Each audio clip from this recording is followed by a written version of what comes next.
Zer patatza azteak hemen txekari infernu beste zombi bideotekin eta kasu honetan kino dertotenen eginiko eta egin dudan estrategiarik ultra mega eskopiko, ultra txungo, ultra keida de oia, baina nola koño okurtu zaik, txikit. Ikusi eta disfrutatu ze pixkat erokeriak. Gaude kalean, gizue kalean ez direla zombi gaseosoak ateratzen, eta hemen txebiliko ditugu orko aterik gabe, dana gortxe, eskibatzen, esker eskubi, bengari, joderi, hornataren batek. Eta hori bai, garrantzitsua.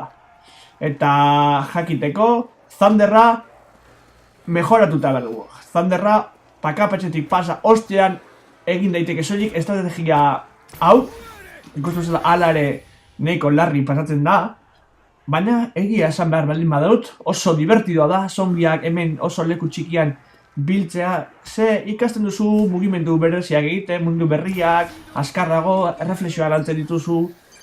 Zenbada egizuek kino dertotenen, stagean edo areto principalean lekua sobran dagoela biltzeko eta ez dagoela inungo zailtasun handirik, ez da denbora kontua soilik. Eta egia esan behar baldin badut, 35. ronda bat, iraun lezake 15 bat minutu, 10 minutu, 12 bat minutu edo egiten baldin bada trampain estrategiakin eta horrela.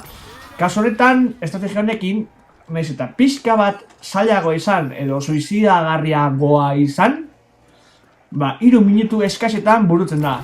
Eta astu egiten zaidan esatea da, baita ere, beharko genukela, espada da ere, eroritzen baldin badala, tximino majestos horiek ez. Gizue, tximino bota eskero denbora batean jo ingo zitiztola, baina bestela ez, beraz, atento ebili behar da, tximino noiz bota. Gero zeago jarriko dizuet iesaldi bat edo beste, eta hor ikusiko ze tximinoaren funtzioa, nola ikusten den. Eta hortxe, esker eskubi, venga gari, oideketa, venga. Zeratzen nintzen, anlituen zombi guztiak alegia, 24 zombien errespauna bertan edukitzen, baina pixka bat zaila egiten zitzaidan, zombi guztiak bertan edukitzez, alegia. Esaten dena inglesez, find that train edo, tren bat nola egin leku txiki baten, ezta? Kontutan eduki behar da, hementxe ja, bigarren ordu bukaera zela ja pixka bat nekatutan egoen, baina tira. Hau okurtitzen egita eta hementxe, ekarri dizuet ikusteko ez dela zaila edo, zaila pixka bat, zaila txikia, baina pixka bat idade hori handila bai, eta arriskutsua dudarik gabe.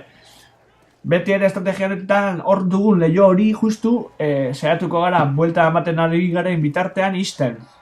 Eta hemen txebukatzen da, eta jarraipenean iesaldi batzuk. Osake, ondo izan.